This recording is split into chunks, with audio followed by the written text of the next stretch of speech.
Yeah, I mean, this is going to be the decisive game for this series. It's also going to be the decisive game for Vayne in pro play currently, because it's going to tip the scales either above or below the 50%. Let's get it. It's going to be two very different play styles for these two teams as well. Obviously, we talked about the 1-3-1 setup here. They're going to try and split the map for the Jax, for the Rise, make those plays without getting caught by all of the globals. Twisted Fate, Perks here. Jungle and poach even more as Ven takes some big hits as well. Now, he's very slow. That's going to hurt a fair bit. But yeah, Closer should be able to like grab his own blue or something. Or you can see this, he's actually baiting it. He walked over. Sorry, I just keep looking at the minimap because Bot's still fighting.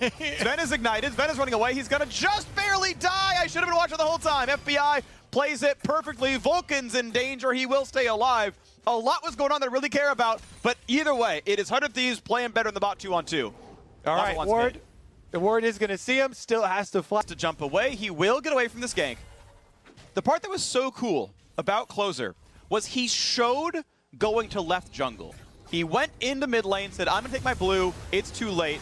This is incredible. He's on his second tier turret. What even is this? Cloud9, this game is just too hectic. I wanna talk about jungle pathing, and you're just killing people left and right. Too bad, Freak. Honestly, we were looking for punishes on bottom side. I did not expect it to be at the tier 2 turret, but Blabber setup is going to be very scary, especially since Blabber is transitioning over to bottom half, but so is Closer. Closer's here, he does have a flash if he needs it. W comes in, cannot quite get the flip back. Vulcan now going to be the target. It's a taunt onto 2. Big damage on FBI, and he's going to go down. Sven lands the auto attack. Gold at work, and now Damonte has to run away, but he's slowed again, and Blabber's here. Perks is going to claim the kill. C9, 2 for 0 in the bottom lane. Yeah, that Twisted Fate, as soon as he hits 6, you have to have that on your mind. He and Closer will do their best to clean this up, but the damage is done. Damonte goes down in stacking. I'll correct that it's a 2 for 1. Of course, Vulcan did die, losing his life for that play, but very much something you type worth in all chat because those are a couple of great kills. And again, okay, Twisted Fate ultimate will get popped immediately. They're already transitioning down towards the bottom half, but we've got action on live. More action. Fudge is a flash away from Someday. Vulcan will not have the damage. He's not going to win this one, but Someday not going to go for much more of a chase either. Coolness coming back soon. 200 health is almost within the realm of possibility for a Galio, but looks like he's going to wait for a second there. Someday waiting around. Yeah, Someday in a dangerous spot. They know that this is definitely his weak side. Doesn't have any business snooping around trying to get experience or gold out of this side of the map. Because they already, as soon as they saw Vulcan sticking around on that ward, sent Closer into the enemy jungle, trying to get some room off of bottom side. Even with all of that, yeah, Rift Herald charge does get off. Huge chunk of damage on it, at least. I think they could have stayed because they had Blabber nearby. They have TF ult up in about 3 seconds. Damonte's been marked, and the dual lane's still down there. I think they could have legitimately killed top lane tier 2 there on the play. Flash gold card comes in. Damonte has his own flash, but it's not going to be enough. He's going to flash, and it won't matter. Blabber's on top of you. It doesn't do anything. He's going to go down, and Cloud9 off to a great start in this game. All you have to do is get on top of him once with Udyr if you're running phase rush, and you will be able to follow. Damonte goes down in wave. Blabber's on the way over. Here comes Twisted Fate as well. What can they immune? You got to kind of cycle it a little bit. Goes into melee range, tries to bait out the dodge, does so. Gold card's going to land after the cleanse, and that's going to be a CC chain. But Someday is very, very lethal, and he cannot get the kill in time. Fudge gets the damage across as Perks is immune. Someday the 1v3 cannot make it happen. I really think that was greedy. I did not expect him to push another wave. He does it, though, right into the waiting arms of Cloud9, and now it's Ven who has to run.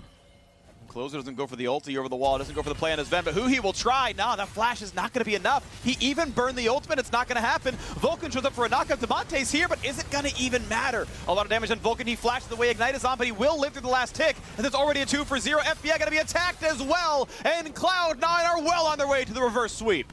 Mistakes on both sides of the map from 100 Thieves. First, Someday goes for the extra wave, gets pinched, and then Cloud9 have time to reset back to the bottom side and punish 1CS for top side, and Someday gets to pick up 3 waves on the top side of the map. Cloud9 don't care, though. Objectives all day. Fudge, sacrifice. Fudge is definitely, again, the poor one on the block for Cloud9, and yet it's team game, my friend. they're going to be able to transition with more picks using their Twisted Fate ultimate. Perks is back up already, and they're going to have to do it without the Camille pushing, but they've been able to succeed. Whoa. Every time, Cloud9 just happens to know that who he's trying. He's going to kite away with the Rocket Belt. They're just like, yeah, I'll bait it again. Don't worry, try it. Nope, I'm still baiting you. You're not going to get onto me. You're not going to find the CC. They might find the rest of this team fight, though, as FBI shows up. Blue Smite comes in. They grab the blue buff. Perks has to walk backwards. FBI is in, and FBI is going to find that kill. One answered back, though. The jungler down on 100 Thieves' side, as now Vayne wears the buffs because she killed Perks, who got the kill. So double buff Vayne, buff transfer complete, and Golden FBI, probably the best spot it's going to go. Yeah, so they're going to send Vayne bottom to try and get even more. Demonte gets caught, though. Demonte's going to run out of health instantly. Sven's there for the Gale Force auto to guarantee it. He's on a killing spree. All right, that's a little bit more than they needed to give over. They were going to try and funnel some more money into the Vayne. CM bottom side will be able to trade towers. Fudge having dealt with the remnants of Tier 2 tower while left alone during the rest of the team fighting off in mid lane. But that is Cloud9 opening up so much of this map. They just got Tier 2 on top side and Tier 1 mid. Now they can play even more aggressively. Knows both members were just seen, and Vulcan gives him the punish, as you should. Yeah, that's sloppy. 1-4. We were singing his praises earlier on in the series, and he was a big part of the victories, but it has fallen off a little bit, at least in this game there. You know, you're not expecting a lot out of Set, who's getting third priority on waves, but now it's starting to fall away. Cloud9 winning almost everywhere here. Someday kind of the saving grace on the 100 Thieves side, but C9 have now knocked down turret number 4. I mean, aside from 3 kills that have been, you know, well picked, though, Fudge is going to start that one up. That's not going to be contested, and that means that in 5 minutes' time, at about 23:20, is a climactic fight where 100 Thieves can't just give away anything more. And remember, this is kind of designed here where 100 Thieves, they want to be able to operate from a position of power with the Jax, but because Cloud9 have so much extra gold for their team and 3 dragons stacked, you don't get to apply the pressure with that get to set up first, pushing out the waves on the side, setting up at the objective first, and them getting to make the call. So let's see if 100 Thieves have it in them. They started out so strong, always looking for these practical plays, but here we go, Twisted Fate in. Trying in mid, and there's nothing that FBI can do. The flash was still down for a few more seconds, and now they're going to reveal Huhi, which means next gold card. Perks lets it lapse and goes across to blue again. Was nearly in range to throw that one, but doesn't find the stun regardless. But look at this. The kill is already in. It's 5v4 with the gold lead. It's basically 6v4 based on the gold difference here, and that means Shelly is in to knock down mid lane, and they can go for the inhibitor turret no problem as well. All right, no reason to stop there. Charge number 2 should get off. Nobody's answering Fudge, so C9 4 squad in mid does need to play a little bit more cautiously. They back up. They don't want to overextend at that tower and can just cover. 2R. Yep. Twisted Fate ultimate, very annoying for Vayne. And even with the cleanse, look at that damage. Burst damage from Perks plus the Sven MF ultimate right over the top. Yep. Cleanse not going to get him out. He had to like instant flash to get out of range as well, but Lich Bane is completed for Perks, and that's the reason why. Big damage. Collector was there for Sven as well. I believe he popped it with Collector Make It Rain. I'm not even sure the ult landed. I think it was just Collector Make It Rain was enough to get the kill at 5%. Not get spotted by control wards. If you have a control ward and you want to see wards like in the back corner, they have to be inside the pit to spot them, which means they cannot see the wards around the outside, which means you can kind of get a lot of free vision. But now here comes the dive. Triple ulti comes across, bullet time over the top, but it's not doing all that much damage. Blabber runs away, the locket shield's good. Red card sets up a bunch of slows, and the chase is in. A triple. Is that another quadra? Is that another penta? Perks will find the stun. Is it the back-to-back pentas? Let him have it. Back-to-back penta kills for Sven. The Bud Light ace. 100 Thieves are going home. Oh my goodness, Sven collects them all, freak. They set him up for the last one. Coming to fruition here. It is a reality. Ocean Soul picked up by Cloud9, and that is a team with grit. They have worked through so much this series. 100 Thieves giving it a very, very good showing in the first couple of games, but C9 never giving up.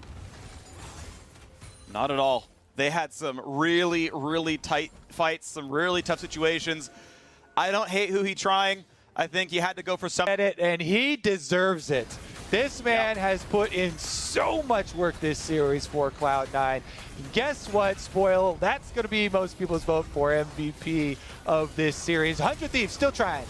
Flash, triple taunt, bullet time. Kill number 1. Looking at the re-engage now for the rest of it. A Galio smash over the top. He is quite low, and it will be a kill taken by Blabber. There's number 3, and it's Someday running away as the last one. It's just going to be the rest of the team kiting. Blabber goes for the duel. They're going to bring a taunt for good measure. A couple of knockups come in. The ace comes through. Vulcan, he deserves some kill credit. He gets a shutdown there himself. 21-4. This game is over. Another Bud Light ace. Cloud9 are just going to close down the game now. Well, they're going to get their purple buffs while Fudge does his work on this inhibitor. All right, Q1, boom, Q2. Baron going down at the same time. They're racing each other, Freak. Who gets their objective first? Fudge wins! Fudge. Woo! Fudge does. Woo! And the crowd. Fudge not only wins the series, he wins the race, gets his own team. 3-0-2 on Camille. Flawless. We already are building up towards such an epic final here, too. Because people are assuming that Team Liquid, with how great they looked at the beginning, were going to waltz their way into the finals. But we have seen some resurgences here, some twists. Lane phases when they do start out with some priority, when they have hard CC to be able to force this with. Oh, once again, here we go. Speaking of, the Justice Punch comes in, the double taunt comes across, Blabber just sitting in the front line, he's going to ignore a lot of this damage. FBA gets a bit low, oh my word, that is a crit and a half, and down goes 2 more kills. All right, they're not done there. Blabber's on the chase with the extra speed. Gold card out. Okay, stopwatch. Taunts easy. Yep, he's going down as well. Easy pickup there for the Misfortune. Dodge's going to block the gold card. Goes back in for a triple stun. Good damage on a Vulcan. He'll drop to the turret. It's a desperate play. It's at least a kill or 2, but it's still the ace. Again, for the 3rd time in a row, Cloud9, shockingly, will win the team fight. The Bud Light ace. Perk's going to take the turrets because he can. Who cares? The waves are coming in. That's the game. That's the reverse sweep. And the 5th was the most convincing of all. 2 pentakills for Sven. Cloud9, the better team. They're going to make it to the finals. And we will await Team Liquid versus Evil Geniuses tomorrow. Freak, it's still January.